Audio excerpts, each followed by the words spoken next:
Olá a todos, sejam muito bem-vindos novamente. Vamos para a parte 2 da aula sobre tabela periódica.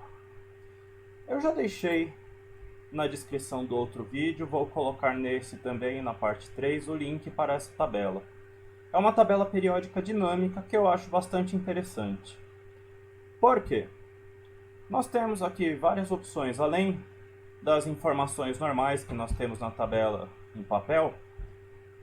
Ao clicar em qualquer elemento, por exemplo, aqui no sódio, eu tenho as informações sobre ele, aqui as propriedades.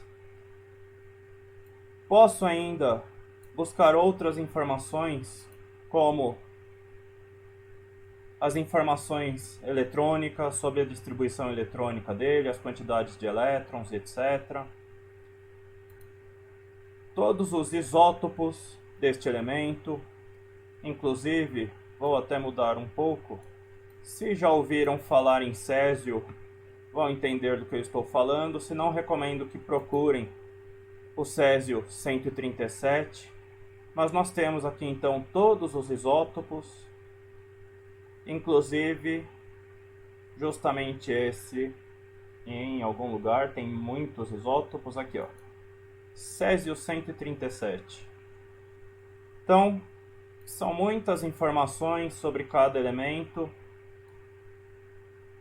Pode se tornar uma ferramenta muito interessante para quem está estudando ou para quem tem curiosidade, enfim.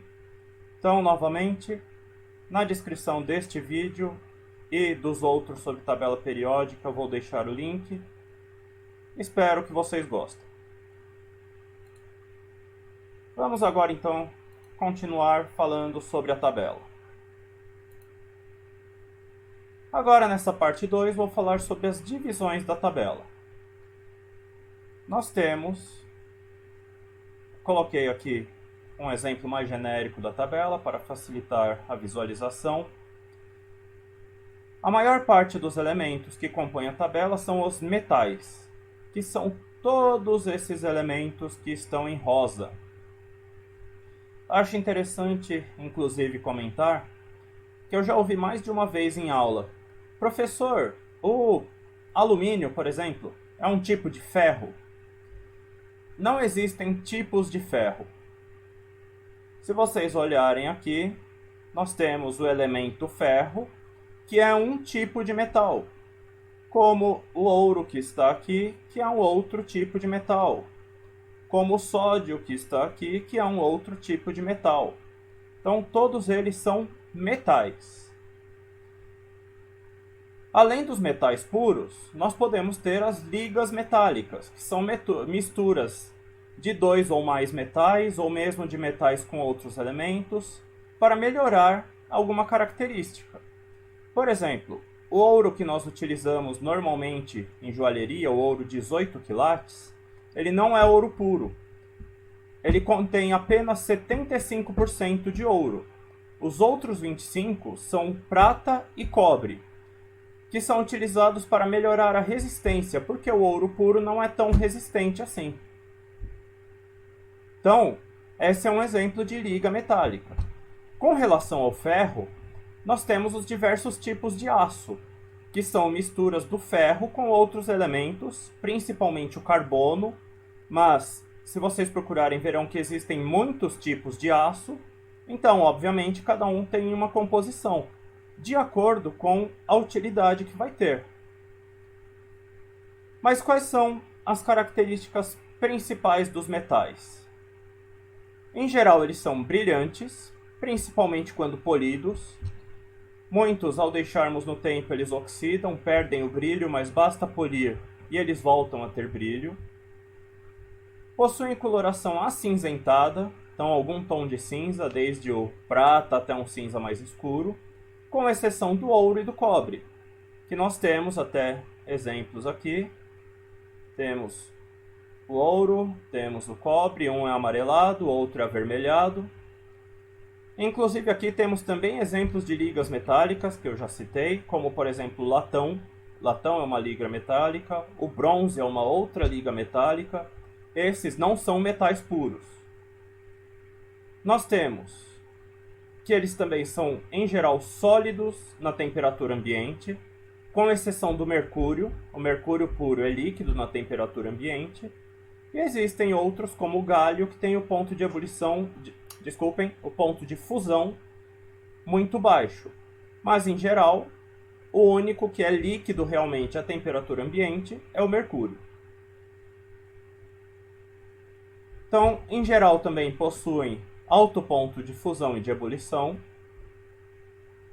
São ótimos condutores de calor e eletricidade. Não é à toa que em ferramentas ou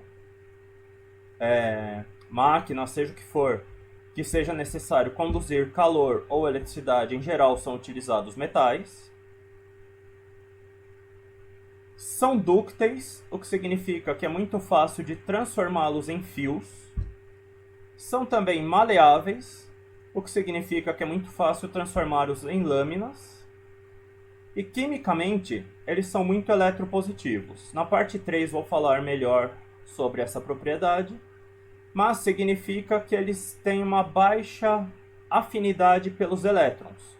Então é muito fácil os metais perderem elétrons.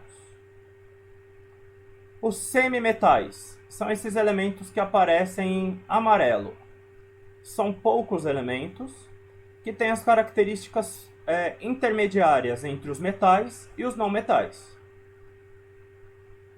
Temos os exemplos aqui embaixo. Então nós temos silício, o arsênio, germânio e o boro. São exemplos de semimetais.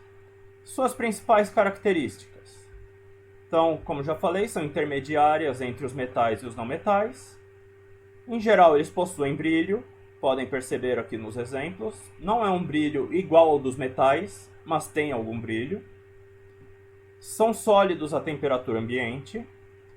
São semicondutores de calor e eletricidade. Então, significa que eles não conduzem tão bem quanto os metais, mas conduzem mais do que os não metais, que veremos daqui a pouco. E quimicamente, a eletropositividade deles é intermediária. Então, em alguns casos, dependendo do elemento com que eles têm contato, eles vão agir como cátions. Então, eles vão perder elétrons. Em outras situações, dependendo do elemento com que eles tenham contato, vão agir como ânions, ou seja, vão atrair os elétrons. Os não metais, que são os elementos em verde, estes daqui, e mais o hidrogênio, que, como já falei anteriormente, é colocado na família 1, mas não é um metal alcalino. Ele está aqui apenas pelo número atômico dele. Então esses são os não metais. Poderíamos colocar os gases nobres também, que não são metais, mas por eles serem especiais, digamos assim, não são considerados nessa parte. Então, os não metais podem ser encontrados nos 3 estados de agregação, como esses exemplos que nós temos aqui. Gás oxigênio, nós temos aqui formas do carbono, o diamante e o carvão, que são formas do carbono, enxofre, fósforo, este me parece ser o nitrogênio.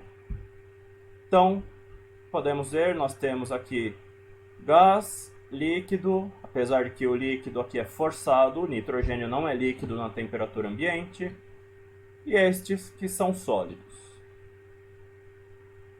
Em geral, são péssimos condutores de calor e de eletricidade. Então, digo em geral, porque o carbono, por exemplo, muitas vezes é utilizado como eletrodo. A grafite é utilizada em algumas situações como eletrodos. Podem ser usados como isolantes, justamente por serem maus condutores. E sua principal característica química é a alta eletronegatividade, ou seja, eles atraem muito fortemente os elétrons. Então, em geral, os não metais vão formar ânions. Eles atraem os elétrons para si e formam ânions.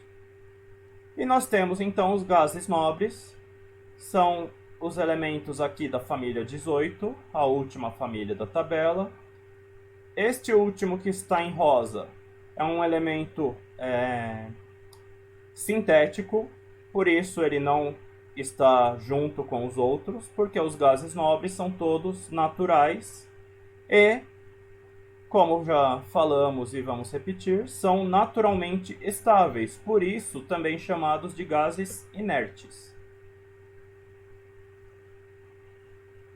Eles então não reagem espontaneamente com praticamente nenhum elemento ou com nenhum elemento.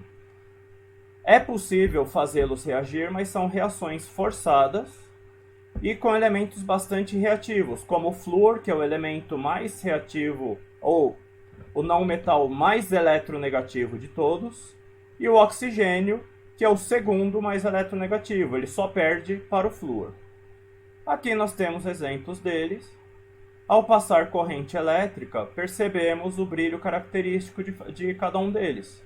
Não é à toa que falamos, por exemplo, de luz neon, que tem a ver justamente com o elemento neônio, que está aqui. E então, na parte 3, falaremos especificamente sobre as propriedades periódicas dos elementos. Até lá!